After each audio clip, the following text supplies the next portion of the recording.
All right, now in this video, what I'd like to do is I'd like to show you a couple of ways that you can make WordPress a little bit more user-friendly and then also make it a little bit more search engine friendly as well. Now, over here on the left side, I want you to, if you aren't here yet, just click on Dashboard. Make sure you're on Dashboard.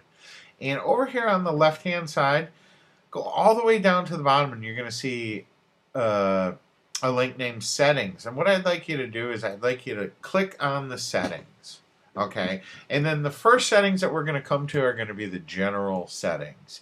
And what I'd like you to do is just make sure when we installed WordPress we did this, but let's just make sure again that our site title is very clear and concise about what this website is about. Also make sure that you have your keywords, which should go along with what the site is about as well.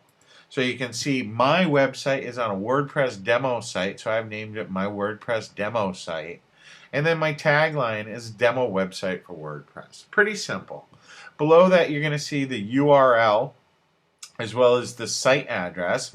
Here you can change if you'd like the site address to be different than the actual address that is right here. Like if you did want to put it in a different folder, you would have earlier had this in a different folder. So instead of just being the straight domain name like it is on mine, yours might be, you know, blog over here or something like that. But for now, we're just going to leave these how they are.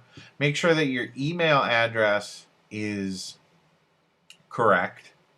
We're going to want to, you can change around the date format. Like you can see, there's a couple different date formats that you can use and a couple different time formats that you can use.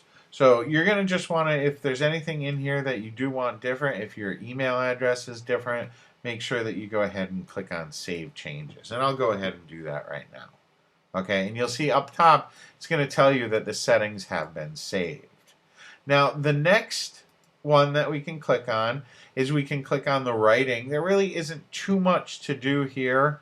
Most of the time I will leave this exactly how it is on the writing. And then the reading, for now we're going to leave this the same, but this does give you the opportunity, once we create a page or two, what we can do is change it so that our front page either displays your latest posts, or if you do create a specific page for your front page, we could go ahead and select it here. We could just go ahead and select it and then tell, like I'll click on, instead of our home page being our latest post, we'll say that it's a sample page. Okay. It'll ask you here how many posts we want to show at most, syndication feeds, different choices for when it does show an article, if it's going to just show a summary or the full text. For now, I'm going to just click on Save Changes. And if we go to our website now, if we go to our website, you can see that it's changed from having the posts that were there before. Now you'll see that we have the sample page in here, okay, as opposed to just the post. Now, if I go back and I go have it show the latest post, just so you can see the difference, when I refresh my home page, you're going to see that instead of showing that first page, it's now showing a collection of posts. And because I only have one post, this sample post, it's only showing that one. But if you had a bunch of different posts on here, it would be showing all those different posts on here. Okay. Now, the next setting, that this is kind of important, especially if you want to cut down on spam. And it's something that I do, and it's something that I recommend you do too. Okay. You don't have to, but it is something that I recommend. You'll see right here under the default article settings, you see this little box, it comes checked, and it allows people to post comments on new articles. And truthfully, I don't like people to post on my WordPress blogs. It generally gets filled up with spam. It's generally just other people looking to spam my site. Generally not really looking to add any value or content to my site. Like I said, they're primarily just spamming my site with either a link to their website or maybe an affiliate offer. So on all of my blogs, I generally uncheck that. And on a post by post basis, when we go on and create some posts later on, you'll be able to see that you can change that as well from inside each post. So even though your main site settings will say don't allow people to post, if you go ahead and create a new post and you do want people to be able to post comments on that, you'll have the opportunity later on to do that. So all this other stuff, I generally will uncheck these. Okay, I generally will uncheck those, and I also will leave the rest of these pretty much as is. Down here you have the avatar if you want people to see the avatar. Most people, if they have their own website, will have some sort of avatar, meaning, a picture of themselves. And you can choose to show avatars or not show avatars. I usually leave that just blank. We go ahead and set our maximum rating. If you're going to be doing a site that is suitable for all audiences, just go ahead and leave that G clicked, meaning G, that it's good for all audiences. And then down here, with users without a custom avatar, you can decide what they're going to go ahead and show. Like I said, we're really not going to be allowing people to comment anyway, so this doesn't matter too much. But just go ahead and click on Save Changes. Okay. Now, media right here. This is going to basically be telling you when you do post pictures or thumbnails, it's going to set, because it does automatically set thumbnails.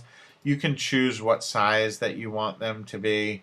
You can choose the sizes for images when you post onto your pages, how big you want the max to be, how big you want a large size to be, how big you want medium size to be. So you can go ahead and change these around how you want. And what you want to do, just go ahead and click on Save Changes. Now, the one that's most important, okay, is this right here under permalinks. And this is very important because the base structure of WordPress, okay, you can see when I click on my post, okay, it's going to have my domain name followed by a slash, then a question mark, then a P equals 1, meaning P equals post 1, okay, and that's the permalink structure. And it's not good for SEO. It's also not good for navigation because people really don't know what they are. So what I like to do, and what you should do, is instead of leaving that on default, go ahead and write down here, you see where it says post name, okay? What that's going to, if you select that, what that is going to do is when you go ahead and create new posts and new pages, it's going to use the title of those posts and pages as the actual page name. So I'll go ahead and save this, and I'll give you a quick example, okay? If we go over and we create a new post, okay, we'll just go ahead, click on Post, Add New, and we're going to call this New Post, okay? And we'll just go ahead and publish this. Now when we go back over to our WordPress site, okay, you can see a couple of things have changed.